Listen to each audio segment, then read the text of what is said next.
Darius the Mede rose to power after King Belteshazzar, and he decided to divide his kingdom into 120 smaller areas, called provinces. This was a huge undertaking, and the king quickly found that, despite the fact that he was an elderly man now, there was no one in his kingdom as talented and trustworthy as Daniel. So the king Darius put Daniel in charge of his entire kingdom. Being in control of so much of the kingdom made the other administrators jealous, and they began to look for a way to get rid of Daniel.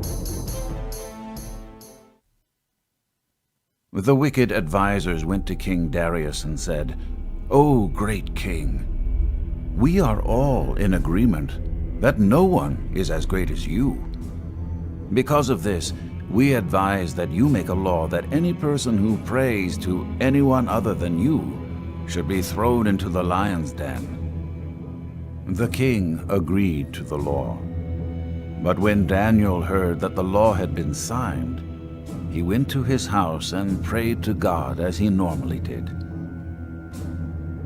Just as they expected, the wicked advisors found Daniel praying in his house. They immediately went to King Darius and said, "Daniel is breaking your law by praying to his God. You must send him to the lion's den."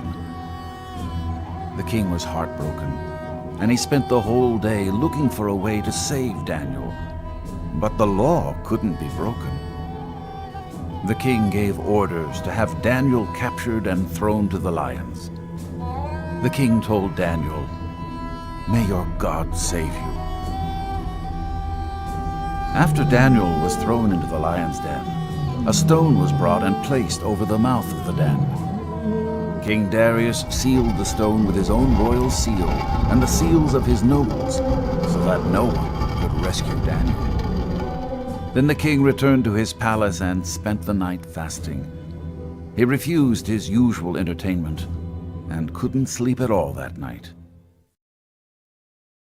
Early the next morning, King Darius hurried out to the lion's den and called out, "Daniel, servant of the living God, did your God rescue you from the lions?" Much to the king's surprise, Daniel answered, "Long live the king! My God sent his angel to shut the lions' mouths so that they would not hurt me." The king was overjoyed, and he ordered that Daniel be lifted from the den. Not a scratch was found on him. Then the king gave orders to arrest the evil advisors who had plotted against Daniel. He had them thrown into the lion's den along with their wives and children. The lions leaped on them and tore them apart before they even hit the floor of the den. Then King Darius sent this message to the people of every race and nation and language throughout the world: "Peace and prosperity to you. Everyone in my kingdom should tremble with fear before the God of Daniel, because he is the living God, and he will endure forever. His kingdom will never be destroyed, and his rule will never end. He rescues and saves his people.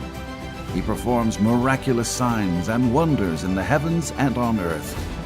He has rescued Daniel from the power of the lions."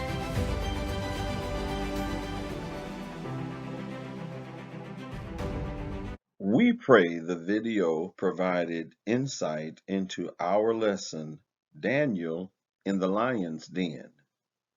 At this time, Daniel was over 80 years old and one of King Darius's top 3 administrators. Daniel was working with those who did not believe in his God, but he worked more efficiently and capably than all the rest. Thus, he attracted the attention of the pagan king and earned a place of respect. Daniel made enemies at work by doing a good job. The jealous administrators and officers could not find anything about Daniel's life to criticize, so they attacked his religion. In Babylon, the king's word was the law. In the Medo-Persian Empire, however, when a law was made, even the king could not change it. Darius was an effective government administrator, but he had a fatal flaw: pride. By appealing to his vanity, the men talked Darius into signing a law, effectively making himself a god for 30 days. This law could not be broken, not even by an important official like Daniel. Daniel stood alone. Although he knew about the law against praying to anyone except the king, he continued to pray 3 times a day, as he always had. Daniel had a disciplined prayer life.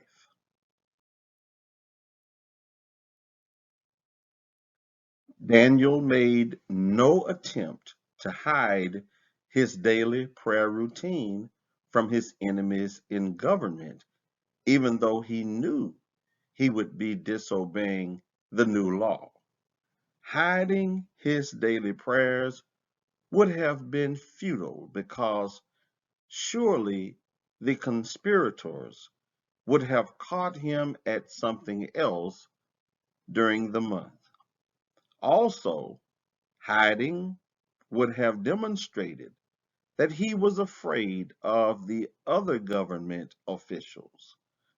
Daniel continued to pray because he could not look to the king for the guidance and strength that he needed during this difficult time. Only God could provide what he really needed.